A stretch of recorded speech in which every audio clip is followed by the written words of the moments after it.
नमस्कार, मैं आपके साथ अंजना और आप देख रहे हैं बुलेट रिपोर्टर। आइए बढ़ते हैं आज की बड़ी खबर की ओर। शराब दुकान के बाहर 24 घंटे से बैठी महिलाएं रीवा में बोली, दुकान हटाई जाए, जान चली जाए, हम नहीं हटेंगे। रीवा में करैया मंडी के पास स्थित शराब दुकान को हटाने की मांग को लेकर महिलाओं का धरना जारी है। वो पिछले 24 घंटे से धरने पर बैठी हुई हैं। इनमें अधिकांश आर्मी ऑफिसर्स के परिवार शामिल हैं। मौके पर आबकारी विभाग और पुलिस के अधिकारी महिलाओं को समझाने पहुंचे, लेकिन वे असफल रहे।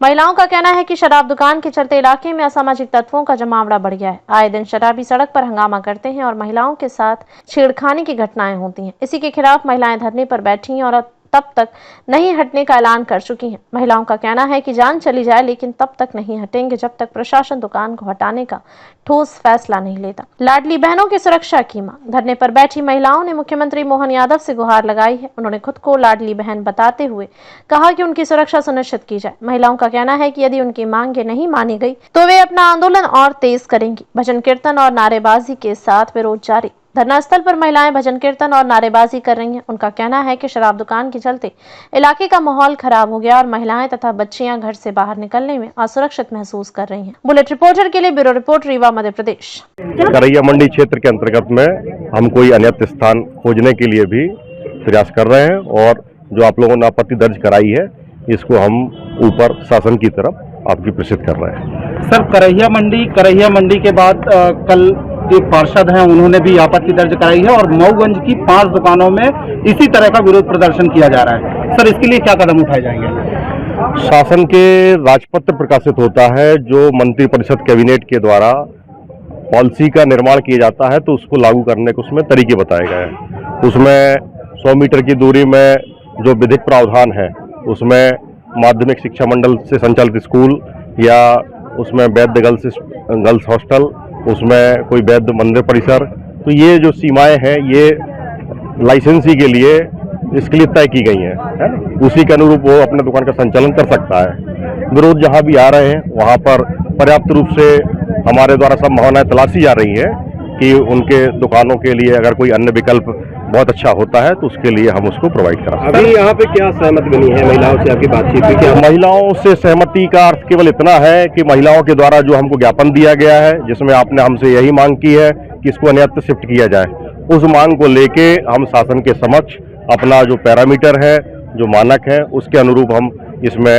शासन के लिए पत्र प्रेषित करके अभी धरना समाप्त हो रहा है, चलने वाला है। चलेगा धरना चलेगा जब तक माननीय आप जब तक यहाँ बंद करके शटर अभी जब तक बंद करके सील लगा के जाएंगे।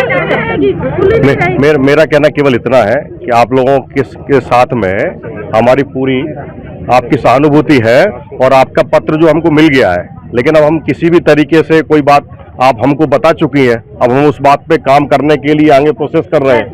हम लोगों को आपका सहानुभूति इतनी दयनीय मत बनाइए। महिलाओं को आप लोग सुरक्षा देने की बात करिए, दयनीयता नहीं, हम लोग को दयनीय मत बनाइए। हम लोग अपने हक की लड़ाई लड़ रहे हैं, दयनीय नहीं है महिलाएं, क्योंकि गलत हम लोग के साथ एक और बड़ी समस्या देखिए। नहीं, मेरा कहने का ये है कि आपने जो अपना पक्ष रखा है उस पक्ष को हम ऊपर रख रहे हैं, दयनीय का तो कोई अर्थ ही नहीं है। एक बड़ी समस्या ये देखी जा रही है कि जितनी भी शराब दुकानें हैं, कहीं कहीं पीने के बैठकर पीने की व्यवस्था है, कहीं कहीं नहीं है। लेकिन आप जैसे मुख्य बस स्टैंड देख लीजिए, वहाँ जितना भी ओवर ब्रिज है, आसपास के 500 मीटर का एरिया है, वहाँ शराबियों का तांता लगता है। इस पर क्यों नहीं नकेल कसी जा रही है? सार्वजनिक स्थलों को क्यों जो है शराबियों का अड्डा बनाया जा रहा है? पहले अहाते का संचालन किया जाता था, शासन के द्वारा अहाते को बंद कर दिया गया है।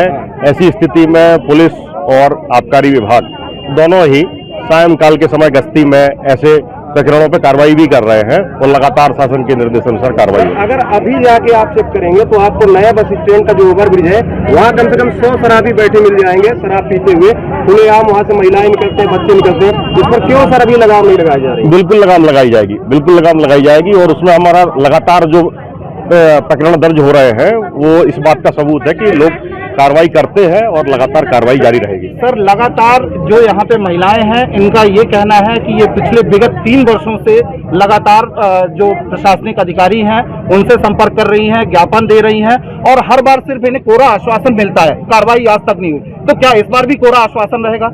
आश्वासन की स्थिति नहीं है ये आपका जो पत्र है, इस पत्र के आधार पर हम शासन को सूचित करते हैं और वहाँ से जो हमारे लिए मेरा कहना केवल इतना है कि कौन नहीं चाहता है कि हम आपकी बात को शासन के समक्ष रखें, कौन नहीं चाहता है कि कोई भी ऐसी विवाद की स्थितियां निर्मित ना हो। करैया मंडी क्षेत्र के अंतर्गत में दुकान का संचालन किया जाना है, तो करैया मंडी क्षेत्र के अंतर्गत में ही उस दुकान को संचालित किया जा सकता है। अभी जैसे आप लोगों ने सुझाव दिया है पूर्व में जहां पर संचालित थी, वो जो सब बातें आपने कही है वो बिल्कुल हमने सुन ली है उसको ध्यान से। और एक जगह से पूर्व में भी वहाँ पे होली रह चुकी है, किसी को कोई अभद्रता नहीं, कोई चीज नहीं, किनारे अपना पीना खाना। लगातार जैसा आप बता रहे हैं कि आपने वरिष्ठ कार्यालय को पिछली बार भी अवगत कराया था, तो क्या सर ये सिर्फ कागजी घोड़े दौड़ते रहेंगे कि इसमें कुछ कार्रवाई भी होगी? जो हमारे स्तर की बात है वो हमारे स्तर की बात को हम संपन्न करते हैं। बाकी बहुत सारे ऐसे मसले होते हैं जिसमें हमारा स्तर है ही नहीं, तो हम उसमें क्या आपसे कुछ कह दें। हमारे लिए मैं आपसे ये नहीं कह सकता कि 6 करोड़ 60 लाख रुपए की ये दुकान नहीं है। भाई सासन के लिए 6 करोड़ 60 लाख रुपए का इससे राजस्व प्राप्त होगा, लेकिन इस बात को हम आपकी कह रहे हैं कि हमारे लिए माननीय अगर किसी भी मैं आपके साथ में हूँ, आपके साथ में हूँ मैं, मतलब इस बात को नहीं कह रहा हूँ मैं। पैसे की बात आप जो कह रहे हैं, सबसे अगर किसी बेटी का कोई हादसा हुआ, लगातार कल से हम लोग बैठे रहने वाली है, क्या है? जब तक ये हटेगी नहीं तब तक हम बैठे रहेंगे और कल से हम लोग भूख हड़ताल करेंगे, रोड जाम करेंगे। आज हम जब सुबह आए तो शुक्ला जी जिनकी जमीन है, जैसे शुक्ला जी हम लोगों को बुलाया, 2-3 महिलाओं को उधर साइड में, बोले इधर आइए। हम लोग गए, उन्होंने बोला कि क्या क्या कर रही हैं आप लोग, जाइए। तो हम कहे नहीं, जब तक हौली नहीं हटेगी तो हम जाएंगे नहीं, क्योंकि हमारे बच्चे सुरक्षित नहीं है, यहाँ से स्कूल जाते हैं और हम लोगों के पति यहाँ पे रहते हैं। 10 फैमिली यहाँ से, हम आर्मी फैमिली से हैं। हस्बैंड हमारे देश की रक्षा में है, 3 बेटियां हैं सर मेरे, कॉलेज जाती आती है, सामने दारू की बोतल फोड़ दी जाती है, गाड़ी रोक दी जाती है और स्कूटी के सामने पत्थर रख दिया जाता है। हम बहुत पीड़ित है, बहुत परेशान है। मैं बोली कोई घटना घट जाएगी तो शुक्ला जी आप भाई हैं, बड़े भाई हैं, हम आपसे करबद्ध निवेदन करते हैं कि इसको आप कहीं दूसरी जगह शिफ्ट कर दीजिए। आपकी होली से दिक्कत नहीं है, क्योंकि यहाँ से रोड है, इसलिए हम लोग परेशान हैं। उन्होंने ये बोला कि आप लोग जाइए, नहीं हटेगी। अभी तक तो कोई घटना नहीं हुई है, लेकिन अब घटना होगी। उसके बाद हम लोग वहाँ से उठ के चले आए कि ठीक है आपने, ये अजय शुक्ला जी बोला जिनकी जमीन है। फिर आधे घंटे के बाद एक आदमी आया, वो यहाँ पे इतना परेशान कर रहा था, 200 की नोट दिखाया और यहाँ पे अंदर करके गाड़ी फुल एक्सीलेटर कर करके आगे पीछे घुमा रहा था। उसका वीडियो भी है सर हमारे पास। फिर उसने नोट दिखा के बोल रहा अब इसका क्या ले। उसके बाद हमारी महिलाएं आक्रोशित हो गई। फिर हम लोग उन्हें शांत किया कि भाई कानून अपने हाथ में नहीं लेना है। हमारे साथ कुछ भाई लोग भी हमारे सपोर्ट में थे, उन्होंने उसको साइड किया और उसने हमें आके यहाँ पे उनके बोलने के आधे घंटे में ही हमें परेशान किया गया। हम लोग हटने वाले नहीं हैं, क्योंकि पूर्व में भी हमने विरोध किया था तो बोले थे कि होली हट जाएगी। कलेक्टर के पास भी गए थे, एसपी के पास भी गए थे, हम सभी महिलाएं। तो ऐसे कब तक बैठी रहेंगे? हम बैठे रहेंगे जब तक ये हटेगी नहीं। कल हम रोड जाम करेंगे और जितना जो भी हो सकता, क्योंकि हमारे बच्चे सुरक्षित नहीं है, सुरक्षित है।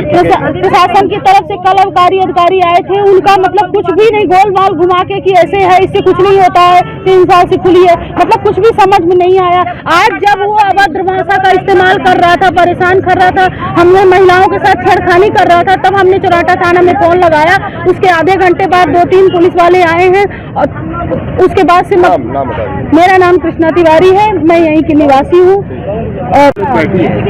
डर नहीं लग रहा कुछ वारदात हो जाए? नहीं, बिल्कुल डर नहीं लग रहा सर, क्योंकि हमारे साथ में है और सरकार साथ में है, सरकार साथ देगी। हमको पूरी उम्मीद है उनसे, वो हमारा साथ देंगे। इसीलिए हम भरोसे में बैठे हैं कि हमारे जो उप मुख्यमंत्री हैं उनसे हमको पूरी उम्मीद है, वो हमारी मदद करेंगे। इसी उम्मीद के साथ हम यहाँ कल से लगातार बैठे हैं और जब तक हमारी मांगे नहीं मानी जाएगी, जब तक हम यहाँ बैठे रहेंगे। आगामी क्या रूपरेखा रहेगी? आगामी रूपरेखा यही है सर कि हम तो यही उम्मीद रखते हैं कि हमारी मांग आज ही मान ली जाए, नहीं तो फिर हम रोड जाम करेंगे। जो कर सकते हैं, जो बन पाएगा वही करेंगे सर। बिल्कुल। नाम बता दीजिए। नाम हमारा कल्पना शर्मा है, मेरे हस्बैंड आर्मी में हैं, हम भी आर्मी फैमिली से हैं। मैं अकेले रहती हूँ, मेरे बच्चे हैं, मेरा बच्चे के यहीं से बस आती है, स्कूल में जाते हैं। हर चीज, हर छोटा बड़ा काम मुझे अकेले करना पड़ता है। उसके लिए टेंशन, शाम को 6 बजे के बाद मैं अकेले नहीं हिम्मत कर पाती कि मैं यहाँ से निकल जाऊँ। कहीं से दूसरी रास्ता हमको ढूंढना पड़ता है, कहाँ भटकना पड़ता है, इतनी परेशानी है। बस यही अनुरोध है, करबद्ध अनुरोध कर रही हूँ कि ये होली अन्यत्र शिफ्ट कर दी जाए। बाकी हमें और कोई समस्या नहीं है, आज ही हमारी मांग मान ले। हमें इतना परेशान न किया जाए कि हमको मजबूर होके रोड में बैठना पड़े। कल से यहाँ लगातार बैठी है, ये कब तक बैठी रहने वाली है? अभी क्या हम आश्वासन मिला कि नहीं मिला? कोई आश्वासन नहीं मिला। कल जब आए थे तहसीलदार साहब आए थे, गोल मोल हम लोगों को बोल के गए, और उसके बाद अभी तक कल से महिलाएं, हम सभी बहनें कल से यहाँ बैठे हैं और अभी तक किसी भी तरह से कोई सुरक्षा नहीं। एक अभद्र आदमी आया और हम लोग के साथ बदतमीजी किया, तब हमने चौराहा थाने के टीआई साहब को फोन लगाया। सोचिए, प्रशासन में हम सभी यहाँ चौराहे में बैठे हैं, यहाँ से कोई हम लोग की सुरक्षा के लिए किसी भी तरह से किसी ने कोई दायित्व नहीं निभाया। जब हमने प्रशासन फोन किया टीआई साहब को, तब टीआई साहब यहाँ से 10-12 अभी 2-3 पुलिस वालों को लेके आए। हम लोग चीख के बोले कि भाई साहब हम लोग की रक्षा करिए, हम लोग यहाँ हौली के सामने बैठे हुए हैं और यहाँ अभद्र आदमी आके पी के दारू हम लोग को 200 की नोट दिखा के बदतमीजी कर रहा है। तब वहां से अभी थाने से, चौराहा थाने से कुछ पुलिस वाले आए हैं जो अभी बैठे हैं, और हम लोग अभी बैठे हैं, रात को भी बैठे रहेंगे। आगे आने वाले, जब तक ये हौली नहीं हटेगी, माननीय शुक्ला जी हम लोग की नहीं सुनेंगे, क्योंकि हम लोगों के यहाँ के मालिक राजेंद्र शुक्ला जी हैं। हम बहनों ने वोट दिया है, हम लोग आधी आबादी हैं, 50% हम लोग वोट देने वाली बहनें हैं, तब आज हमारी सरकार बनी है। और हम अपने सरकार से ये अपेक्षा करेंगे कि हम बहनों की रक्षा करें, सुरक्षा करें, ये होली अन्यत्र कहीं करवा दे, इससे बड़ी तो कोई मांग नहीं है हम लोगों की। ठीक है, नाम बता दीजिए। ममता तिवारी हमारा नाम है, यही कि हम लोग मूलतः निवासी हैं करैया हौली के पीछे। हम यहाँ पर धरने पे बैठी हुई है, क्या लॉ एंड ऑर्डर की स्थिति है, क्या कंट्रोल में क्या है? महिलाएं जो है शराब दुकान के स्थान के विषय को लेकर धरना प्रदर्शन कर रही हैं। अभी लॉ एंड ऑर्डर की ऐसी कोई सिचुएशन नहीं है, वो शांतिपूर्ण तरीके से अपनी मांग रख रही हैं और आबकारी विभाग के वरिष्ठ अधिकारी यहाँ अभी उपस्थित होने वाले हैं, तो वो इस विषय में उनसे बात करेंगे। मैम, छेड़खानी का भी आरोप लगा रही है, कोई ऐसा व्यक्ति आया था, उसने छेड़खानी करने की कोशिश, क्या आरोप हम सच्चाई है, क्या अभी? नहीं, इस विषय में तो अभी कोई ऐसी जानकारी नहीं मिली है। आते जाते लोग यहाँ जो है शराब दुकान के पास आ रहे हैं लोग, तो शायद उन्हें ऐसा लगा हो, बाकी इस तरीके की जानकारी मेरे संज्ञान में नहीं है। पुलिस के जवान मैडम लगातार कल से तैनात हैं यहाँ पे? हाँ, पुलिस बल जो है थाने का और लाइन का बल यहाँ तैनात है। अब तक के लिए बस इतना ही, फिर मिलते हैं कुछ ऐसी ही बड़ी खबर के साथ। अब तक के लिए नमस्कार और देखते रहिए बुलेट रिपोर्टर। अगर आपको वीडियो पसंद आई हो तो लाइक करें व शेयर करें। ऐसे लेटेस्ट अपडेट पाने के लिए बेल आइकन प्रेस करना ना भूलें। अगर आप हमें फेसबुक या फिर इंस्टा के माध्यम से देख रहे हैं तो हमारे पेज को फॉलो जरूर करें। धन्यवाद। नए वीडियोस एवं ताज़ी खबरें मिलती रहें, इसके लिए हमारे चैनल को लाइक, शेयर और सब्सक्राइब करना ना भूलें।